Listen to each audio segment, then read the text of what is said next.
दोस्तों नमस्कार। मैं विनय कुमार मिश्र आप लोगों के बीच आज एक झलक चंपारण की शीर्षक के साथ उपस्थित हूँ।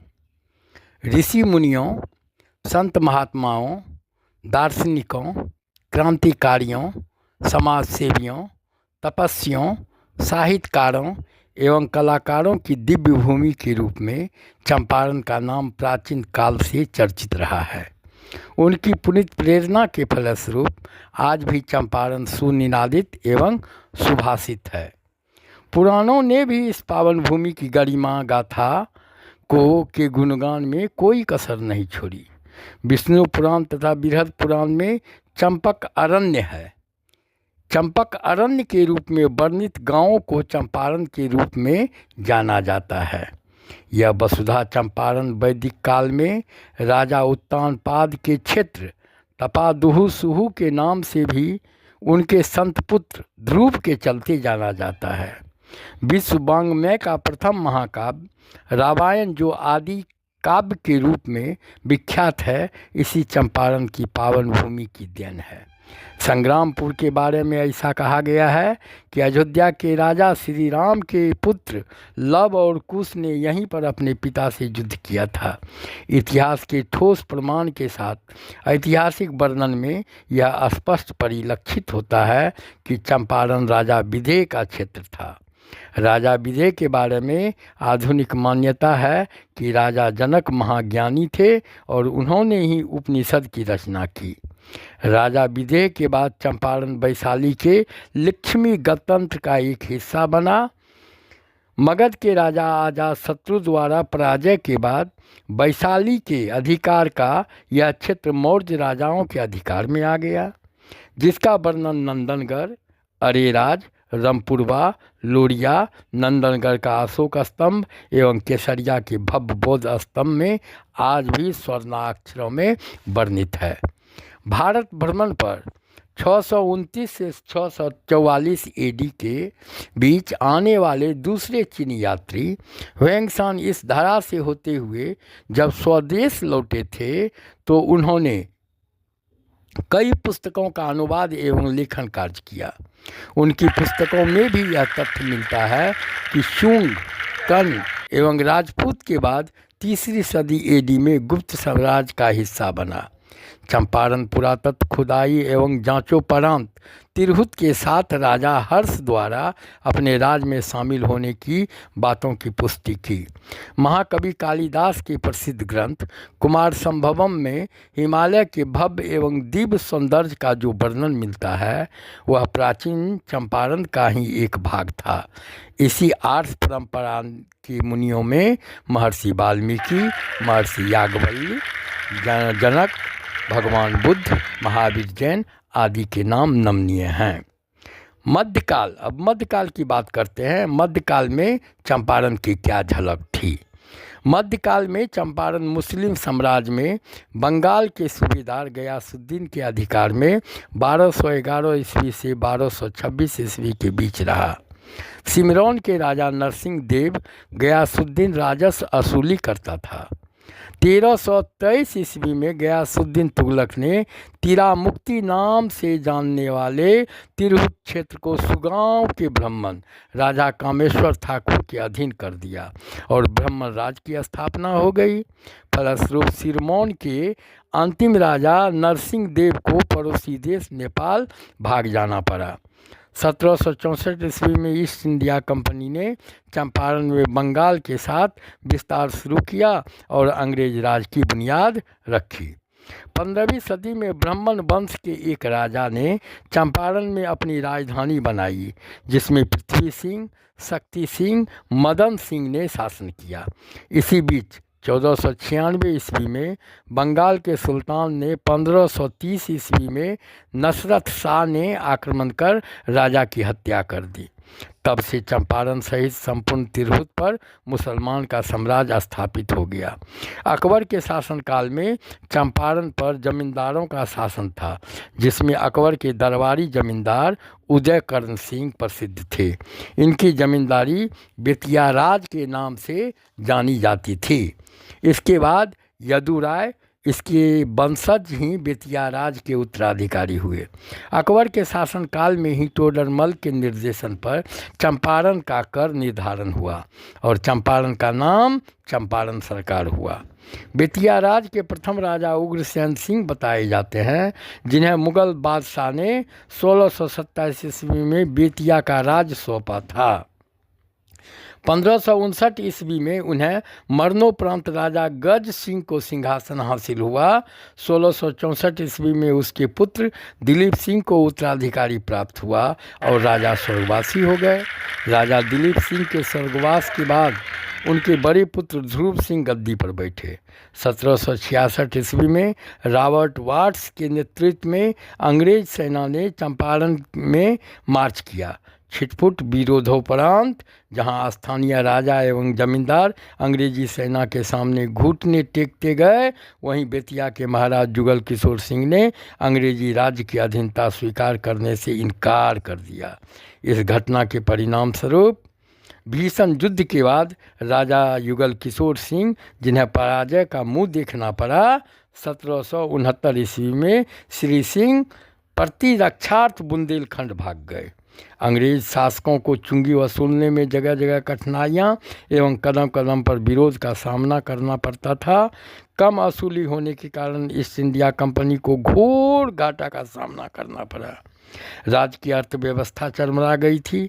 इसी वजह से बेतिया के औपदस्थ राजा युगल किशोर सिंह के पुत्र वीर किशोर सिंह को पुनः बुंदेलखंड से वापस बुलाकर सिमरौन एवं मझौवा परगना की जमींदारी 10 वर्षों के लिए बंदोबस्त कर दी गई।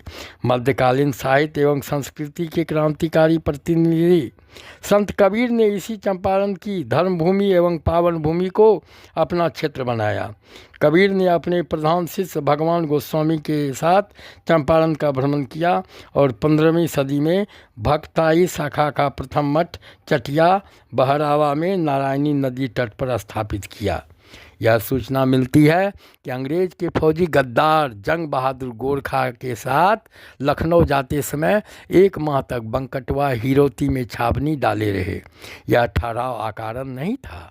12 जुलाई 1858 को चंपारण के विद्रोहियों ने गुप्त योजना बनाकर अंग्रेजी फौजों की सुगौली छावनी पर आक्रमण कर सभी अंग्रेजों को मार डाला। उन अज्ञात आक्रमणकारियों की पहचान एवं धरपकड़ में अंग्रेज पूरी तरह विफल रहे। उन लोगों ने मानपुर मकरी में के एक ब्राह्मण युवक को संदेह के आधार पर पकड़ा और फांसी देनी चाहिए, किंतु राणा जंग बहादुर सिंह के हस्तक्षेप से उसकी फांसी टली। निर्दोष युवक के फांसी के मुद्दे पर पूरा चंपारण मकरी से सरिया पिपराहा नगरदाहा गोविंदगंज तक का जनसमूह आक्रोशित हो उठा था। अंततः आक्रोश रामशरण मिश्र की आहुति देकर शांत हुआ। महात्मा गांधी सन 1915 ईस्वी में अफ्रीका से भारत पहुँचे एवं वर्षों तक भारत का भ्रमण किया। तिरहुत के तत्कालीन कमिश्नर मेरोड ने गांधी को चंपारण आने से मना किया।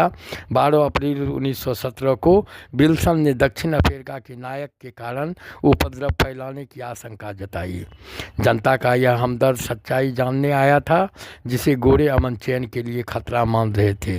यह एक सोया हुआ जनपद जाग उठा था। तत्कालीन मशहूर वकील ने गांधी जी का समर्थन किया था। गांधी जी को जनहित के जिस कार्य के लिए बुलाया गया था, उसके पीछे चंपारण के राजकुमार शुक्ल के संकल्प के साथ साथ ब्रजकिशोर प्रसाद, रामनवमी प्रसाद, गया प्रसाद और रामदयाल सिंह समेत रूप से आग्रह किए थे। सन 1917 ईस्वी में गांधी जी सतवरिया मोतिहारी चंपारण के श्री राजकुमार शुक्ल के चंपारण के किसानों के दुखों को सुनकर आए थे तथा नीलहों गोरों के अत्याचार का लोमहर्षक कहानियाँ सुनी। नीलहे अंग्रेज जमींदारों के शोषण और अत्याचार से चंपारण के संतप्त किसानों की मुक्ति के लिए उन्होंने सत्याग्रह का शंखनाद किया। बापू के अहिंसक प्रतिरोध की से विजय हुई, किसान मुक्त हुए, उनका शोषण समाप्त हुआ। गांधी जी महाराष्ट्र के स्वयं सेवकों को लेकर चंपारण आए। चंपारण के पढ़े लिखे एवं प्रगतिशील नौजवानों के सहारे शिक्षा, सफाई एवं स्वास्थ्य अभियान चलाकर विद्या के प्रति चेतना जागृत की, जिससे एक नए वातावरण का निर्माण हुआ। चंपारण के शिक्षित नौजवानों से शिक्षा के केंद्र खुलवाकर पढ़ाने का कार्य किया। उन्होंने चरखा के द्वारा स्वावलंबन का पाठ पढ़ाकर अनेक लोगों को स्वरोजगार भी दिया। 13 नवंबर 1917 को चंपारण के बड़हरवा लखनसेन में प्रथम निःशुल्क अनौपचारिक स्वावलंबी विद्यालय की स्थापना हुई है। गांधी जी के आदेशानुसार महाराष्ट्र के सुप्रसिद्ध अभियंता बबन सिंह गोखले एवं गांधी जी के पुत्र देवदास गांधी अध्यापन कार्य करने लगे। 20 नवंबर 1917 को गांधी जी ने भितिहरवा क्षेत्र में दूसरे विद्यालय की स्थापना की, जिसमें उन्होंने बालकृष्ण योगेश्वर पुरोहित, बम्बई के अधिवक्ता सदाशिव लक्ष्मण सामन, श्री कस्तूरबा गांधी तथा स्वयं अध्यापन कार्य किया। 10 जनवरी 1918 को गांधी जी ने मधुबन में तीसरे विद्यालय की स्थापना की, जिससे नरसिंह द्वारिका दास पारिख, उसकी पत्नी श्रीमती मणिबाई पारिख एवं उसके सचिव महादेव हरिभाई देसाई, दिवाकर तथा श्रीमती आनंदीबाई ने अध्यापन काम कार्य किया। भारत ही नहीं बल्कि पूरे विश्व में चंपारण की धरती यशस्विनी रही है। इस धरती को विश्व प्रसिद्ध अंग्रेजी साहित्य के लेखक एरिक आर्थर ब्लेयर उर्फ जॉर्ज ऑरवेल की जन्मभूमि होने का गौरव प्राप्त है। हिंदी साहित्य के कवि शिरोमणि गोपाल सिंह नेपाली जी की जन्मभूमि यही चंपारण है। नेपाली जी की छायावादी काल के श्रेष्ठ गीतकारों में से एक हैं। कवि सम्मेलन में इन्होंने प्रथम बार काशी नगरी प्रचारणी के मंच पर सर्वाधिक लोकप्रियता मिली और वे हिंदी के प्रतिष्ठित गीतकार के रूप में प्रसिद्ध हुए। फिल्म डिवीज़न के गीतकार के रूप में इन्होंने लगभग 300 फिल्में गीतों की रचना की। सन 1962 ईस्वी में चीनी आक्रमण के समय राष्ट्रीय गीतों का स्वरचित संकलन हिमालय ने पुकारा के माध्यम से देश के कोने कोने में राष्ट्रीय भावना को जागृत करने के क्रम में इनकी मृत्यु भागलपुर रेलवे स्टेशन के प्लेटफॉर्म पर हो गई। इनके संबंध में आचार्य जानकी वल्लभ शास्त्री कहा है, अंग्रेज़ों के 3 महाकवि मिल्टन, किट्स और शैली कविवर नेपाली के रूप में अवतरित हुए। इन्हें विशेष रूप से हिंदी का वर्dsworth भी कहा जाता है। पराधीन भारत की दुर्दशा से चिंतित राष्ट्र कवि रामधारी सिंह दिनकर को चंपारण में रहते हुए एक सुबह हिमालय के दर्शन होते थे। इन्हीं दौरान उन्होंने पर्वतराज से जो बातचीत की, उसके परिणाम स्वरूप हिमालय शीर्षक कविता का प्रणयन हुआ। उस समय राष्ट्र कवि दिनकर रजिस्ट्रार के रूप में चंपारण के बेतिया एवं नरकटियागंज में पदस्थापित थे तथा उनका निवास स्वर्गीय बेनी प्रसाद माधव भट्ट के मकान में किराएदार के रूप में था। स्वतंत्रता के सपने संजोए अपने कर्म पथ पर अंग्रेज़ों के विरुद्ध लोहा लेने वाले महान क्रांतिकारी कमलनाथ तिवारी बगहा के ही निवासी थे। खड़ी बोली हिंदी के सर्वप्रथम कवि, उदम्बसार के आविष्कर्ता, वासराय द्वारा वैद्य रत्न की उपाधि से अलंकृत संस्कृत विद्वान पंडित चंद्रशेखर धर मिश्र की जन्मस्थली चंपारण जिला के रतनमाला नामक गांव में है। उन्हें हिंदी साहित्य के इतिहास में आचार्य रामचंद्र शुक्ल ने खड़ी बोली हिंदी के प्रथम सफल कवि के रूप में माना है। ऐसे यशस्वी चंपारण को हम नमन करते हैं और आप लोगों को हृदय से हम धन्यवाद ज्ञापन करते हैं।